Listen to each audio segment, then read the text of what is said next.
Alors, je remets mes fiches dans le bon ordre. Hello! Aujourd'hui, on se retrouve pour parler d'un sujet. Les films Disney! Oui! Et notamment des méchantes. Alors déjà, avant de commencer cette vidéo, je commence par un disclaimer, comme on dit dans le jargon YouTube. Cette vidéo n'est pas là pour dire que Disney c'est de la merde ou que c'est des gros méchants capitalistes, libéralistes, etc. Je ne pense pas honnêtement que Disney ça soit un complot du patriarcat qui prône ou en tout cas qui essaye de garder la société sous un carcan. Je ne pense pas que ça soit un complot, je pense que c'est plutôt juste le reflet de la société telle qu'elle est actuellement. Et que en fait les studios sont juste pas des militants à donf. Voilà. C'est vrai que je ne pense pas que les studios Disney soient abonnés à des magazines féministes. Voilà. Mais bon, après tout, après tout. Et mon deuxième argument par rapport à cela, c'est le fait qu'on voit très clairement une évolution des dessins animés, de Blanche-Neige jusqu'au dernier Vaiana. Il y a quand même une grosse évolution, notamment à propos des héros, héroïnes, aspirations, du modèle social, etc. Alors c'est pas parfait, il y a encore du chemin à faire, et c'est pour ça que j'ai toujours du mal à dire, avoir des titres comme le dernier Disney militant ou féministe. Ouais, bon, faut pas exagérer non plus. Mais en tout cas, je ne pense pas que ça soit un gros complot pour laisser les femmes à la cuisine. Et maintenant aussi, si vous avez un problème dans le fait d'entendre du mal de vos dessins animés préférés, eh bah n'écoutez pas cette vidéo. Parce que en vrai, on va analyser ça, etc. Moi, c'est quelque chose que je kiffe. J'adore analyser les dessins animés que je regarde. J'adore analyser les films. Alors ça a des défauts, ça fait que du coup je peux pas aller au cinéma ou je peux pas voir un film sans l'analyser à la fin, c'est usant pour les gens qui sont avec moi, et c'est même usant pour moi parce que du coup j'ai du mal parfois à me détendre, et alors là c'est clairement un problème de riche et de privilégié, mais par exemple à l'opéra, j'en arrive même à trouver que c'est vachement chiant les histoires et que bon, il faudrait qu'ils se renouvellent un peu quoi. Victor Hugo, si tu m'entends, renouvelle-toi. Du coup, pourquoi j'ai décidé de me concentrer sur les méchantes, parce que déjà, je trouvais que les héroïnes et héros, c'est souvent fait et refait les analyses, etc. Et c'est souvent quelque chose à laquelle on pense plus facilement. Les méchants sont un peu moins étudiés et je trouve qu'ils sont tout autant intéressants, voire plus. Et deuxième chose, plutôt féminin, parce qu'il fallait que je trouve un axe. On peut pas étudier tous les méchants de Disney, c'est vite compliqué et ardu. Et puis, comme le fait que je suis une femme, vous allez le comprendre au fil de la vidéo, je suis plus sensible à des problématiques, à ce que mon analyse va soulever en fait comme point. Alors, être une méchante chez Disney, ça implique pas mal de choses. Déjà, ça implique un certain physique. Les physiques des méchantes chez Disney sont la plupart du temps très atypiques. Alors soit on est très maigre, donc on peut citer par exemple Cruella, ou alors on est très grosse par exemple, et on peut penser à Ursula qui, non contente d'être grosse et voilà, en plus c'est une pieuvre, donc la nana vraiment impose et prend de la place. Et parfois elles sont très petites, alors Madame Mime dans Merlin l'Enchanteur, ou très grandes, on recite encore Cruella qui est particulièrement grande. On a aussi de temps en temps on reste encore sur le physique, des injonctions par rapport à l'âge. Et ça, le meilleur exemple que j'ai à vous donner, c'est l'exemple d'Yzma dans Cusco. Yzma est pas quelqu'un de ce qu'on pourrait appeler sympa. T'as pas envie d'être sa copine. Elle sort vraiment des trucs vraiment pas cool à Crank, son acolyte faire valoir, faire dévaloir. On va les appeler comme ça pour tout au long de la vidéo. En fait, donc elle est particulièrement méchante et pas agréable. Mais en fait, les seules injonctions qui lui sont faites, c'est-à-dire en gros les taquineries ou réflexions qui lui sont faites tout au long du dessin animé, sont à propos de son âge. Mais vraiment, tout le temps à propos de son âge. Personne ne lui dit ta gueule Isma, t'es pas sympa, mais à chaque fois qu'on doit lui dire quelque chose, c'est à propos de son âge. Et en fait, son âge revient comme un running gag pendant tout le dessin animé. On en a fini sur l'âge, maintenant on peut aussi parler un peu des styles. Alors il y a deux grosses familles. Quand t'es une méchante chez Disney, soit t'es complètement exubérante, alors par exemple en drama queen, ou alors avec du maquillage super coloré, super pop. On voit beaucoup de méchantes se maquiller, je pense à Ursula, Médusa, on la voit se démaquiller. Il y a aussi les vêtements qui pour le coup parfois sont très découverts. Ursula a juste un bustier avec des seins énormes, Médusa a des robes dos nu, etc. Il y a aussi dans leur démarche, elles se dandinent beaucoup, voilà, avec des mouvements de fesses très exagérés. Et puis de l'autre côté, on a celles, alors je vais essayer de pas dire des mots trop... les coincées, on va dire. On va dire ça, les coincées, qui, elles, par contre, sont couvertes de haut en bas. Par exemple, on prend Maléfique. Maléfique, elle a les cheveux couverts. Alors ok, coiffée en corne, mais ça reste quand même les cheveux couverts. Elle a une robe qui lui monte jusqu'à là, qui descend jusqu'aux pieds, et on voit juste ses mains. Puis elles sont assez apathiques. Genre, il y a Maléfique, on peut citer aussi la reine dans Blanche-Neige, il y a Madame Trened dans Cendrillon, il y a Belvézère aussi, en plus récent. Donc ça c'était pour l'aspect physique. Il n'y a pas que l'aspect physique, il y a aussi toute la personnalité de la méchante. Pour ça, une méchante chez Disney, elle est autoritaire. Ça c'est un point, elles le sont toutes. Vous prenez la liste des méchantes chez Disney, elles sont toutes autoritaires. Et là je reviens au faire-valoir, que j'appelle faire dévaloir pour les méchantes. Donc les faire-valoir, c'est les petits, les acolytes qui entourent le protagoniste ou l'antagoniste. Et du coup, bah, ils sont là pour mettre en valeur en fait le héros, et du coup dans le cas du méchant, c'est un néologisme que je fais moi-même, ils le mettent en défaveur, ils le mettent un peu en contraste, ils servent à le desservir en fait au niveau de son image.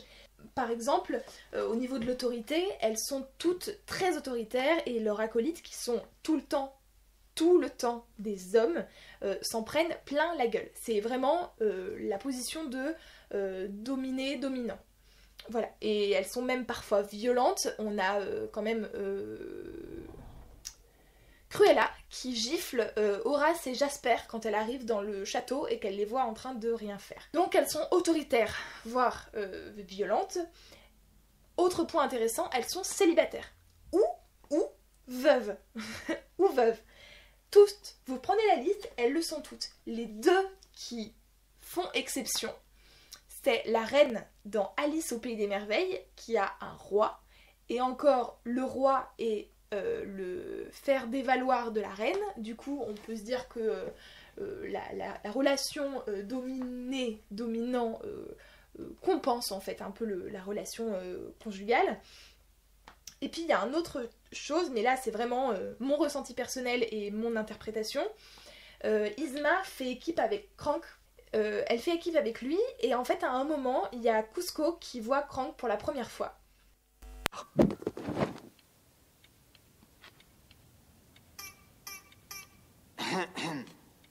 Il a l'air gentil. Oui, il l'est.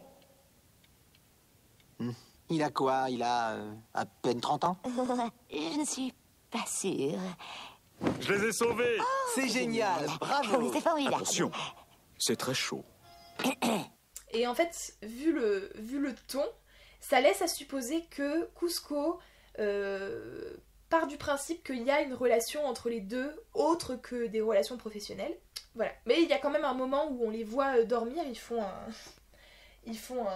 un bivouac dans la jungle, et ils font tente à part. Mais en tout cas, là, si on part du principe qu'effectivement ils auraient potentiellement une relation, c'est présenté, vu les injonctions à l'âge et vu la remarque de Kuzco par rapport à l'âge de Krang, c'est vu comme une cougar. Donc encore une injonction à l'âge et une relation qui est qui est pas légitimé, on va dire en tout cas, qui est plutôt dévalorisé.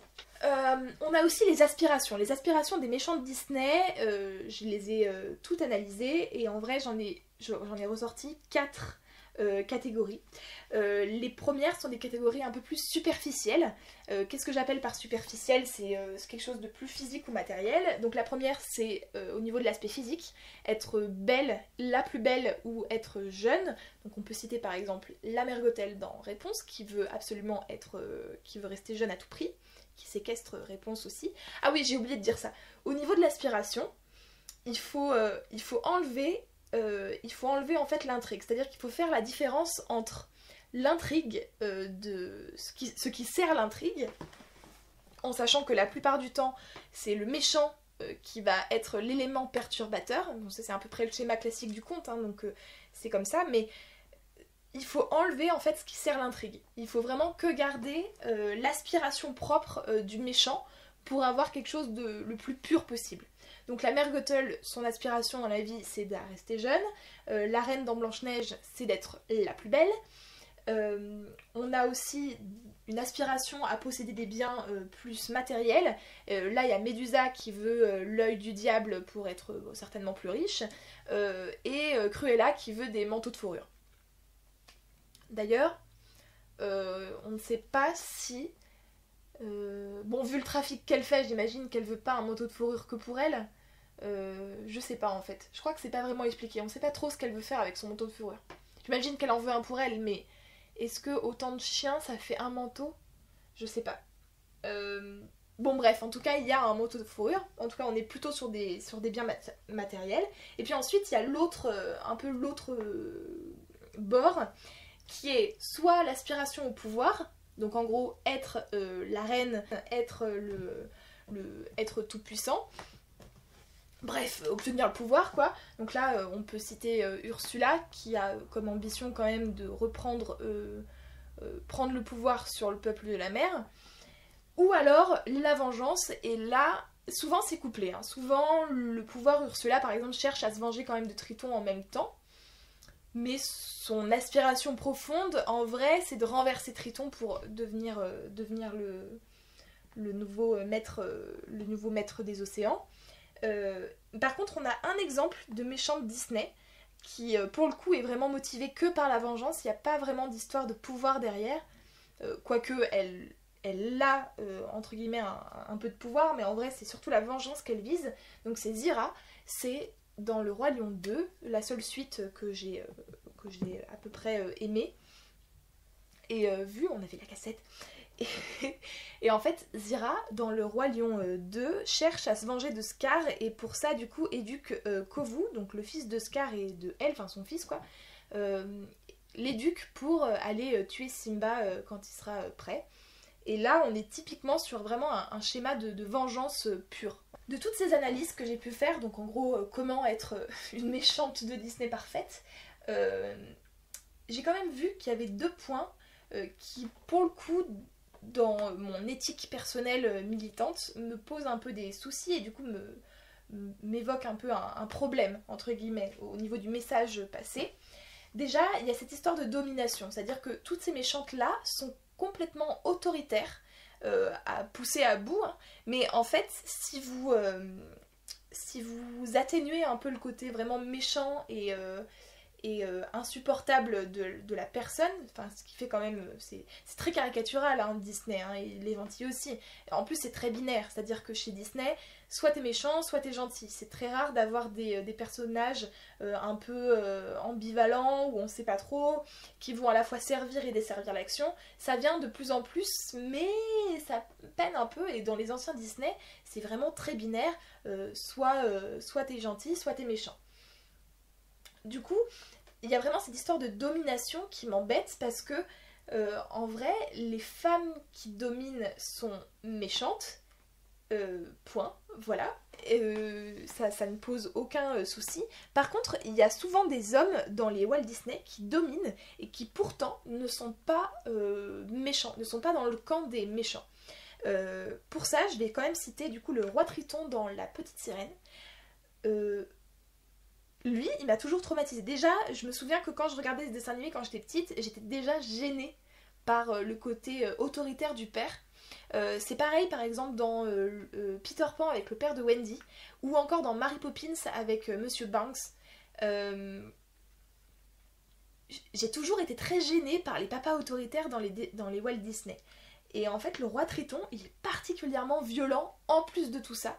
C'est-à-dire que quand il s'aperçoit que sa fille est amoureuse d'un humain, donc elle lui a désobéi, quoi, d'accord. Déjà, on pourrait déjà se poser la question de pourquoi il veut absolument pas que les sirènes aillent à la surface. Alors, ok, les hommes mangent du poisson, le seul message un peu cool du film, mais en fait, à aucun moment on les voit faire du mal aux sirènes. Et à aucun moment, c'est-à-dire à aucun moment il est vraiment explicité de pourquoi que les humains veulent absolument du mal aux sirènes. Donc du coup on pourrait déjà se poser quand même la question de cette espèce de pouvoir que le roi Triton impose, cette loi qui en fait au final est pas est un peu ridicule. Enfin il interdit quand même l'accès à toute une parcelle de l'océan qui est la surface parce qu'il a décidé que c'était comme ça et que les humains étaient très méchants. Ok. Et en fait, quand il découvre que sa fille lui a désobéi, il se met très en colère et du coup il va dans la grotte de Ariel qui peut un peu être sa chambre au final où elle entrepose les objets qu'elle trouve et il détruit tout le mec. Genre il détruit tout. Enfin, imaginez juste votre père qui rentre dans votre chambre et qui fout tout par terre et qui démolit tout. Enfin, je veux dire, c'est ultra violent en fait comme scène. Donc voilà. Et en fait, là, par exemple, cette domination des pères dans les Walt Disney, elle est vite fait dénoncée dans le sens où effectivement le roi Triton, on voit qu'il est mal après, etc. Et oh mon dieu, qu'ai-je fait, ouais, oui, tu peux le dire. Mais en fait, elle est pardonnée, cette domination, et elle est jamais remise vraiment en cause, quoi. C'est limite, ah bah le pauvre, il se faisait du souci pour sa fille, hein. Voilà.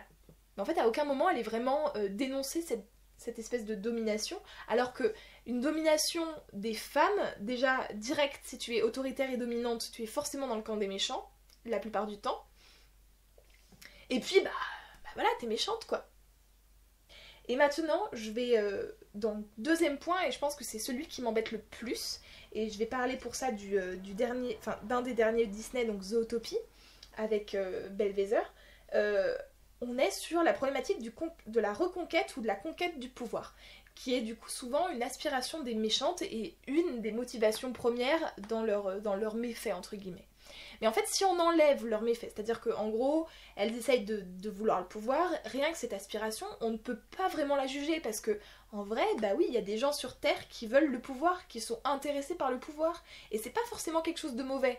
On peut être intéressé pour être, par exemple, pour devenir cadre ou patron, ou, par exemple, je prends cet exemple-là qui me vient à l'esprit vraiment que par hasard, comme directrice de colo, pour avoir le pouvoir, et donc du coup, pour pouvoir, trop de pouvoir, mettre à créer en fait créer un projet, une entité politique, une société nouvelle, changer le système, enfin, par exemple, voilà. Et en fait, c'est ce qui m'a le plus frappé dans Zootopie. Vraiment, bon, il y a plein d'exemples, hein. Par exemple, Ursula, on pourrait se demander quand même, si on enlève le côté vraiment très méchant, donc le fait qu'elle fasse des potions et qu'elle empoisonne des gens et tout, si vous enlevez ce côté-là, vous dites, bah en vrai, on aurait raison de se demander pourquoi c'est le roi Triton au pouvoir et pourquoi pas quelqu'un d'autre. Yzma, c'est pareil, elle veut le pouvoir et on la voit gouverner parce qu'en fait, quand Kuzco est pas là, elle s'assoit sur le trône et elle gouverne à sa place, et visiblement, elle gouverne pas très bien, mais en vrai, Kuzco, il fait pire. Il fait venir les gens il fait venir Pacha pour lui demander c'est quoi la meilleure orientation pour ensuite lui annoncer qu'il va construire une méga piscine juste pour lui là où il y a son village. Donc en vrai, c'est pas le top non plus, pas du tout. Et donc du coup, oui, on pourrait se demander pourquoi c'est Kuzco et pas Yzma en vrai. Genre, les deux peuvent être dans la course du pouvoir et d'autres personnes aussi d'ailleurs. Mais en vrai, Yzma a le droit de vouloir le pouvoir. Et du coup, on a cette conquête du pouvoir. Et dans Zootopie, ça m'a vraiment frappée. Parce qu'en fait, on démarre le dessin animé. Donc je suis désolée, je vais spoiler pour ceux qui veulent pas Je suis désolée pour ceux qui ne l'auraient pas vu et qui veulent garder la surprise, peut-être arrêter de regarder, arrêter d'écouter. Mais dans Zootopie, on commence l'histoire, en fait, on est du coup dans un monde où soi-disant on est tous égaux, machin, blablabla, puis on se rend compte que non, il y a encore des inégalités. Et par exemple, Judy, elle veut être police, elle veut être policière, et en fait on lui fait bien comprendre que bah non, elle peut pas être policière parce que c'est un lapin.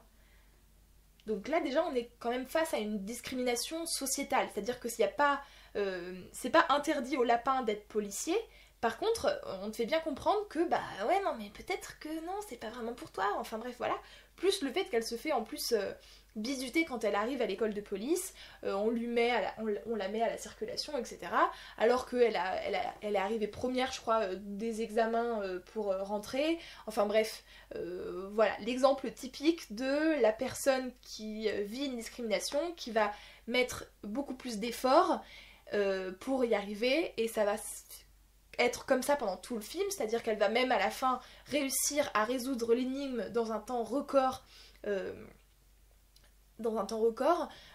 puis bon bah elle aura fait ses preuves, et c'est un peu la morale du truc, c'est que bah voilà, quand on veut on peut quoi.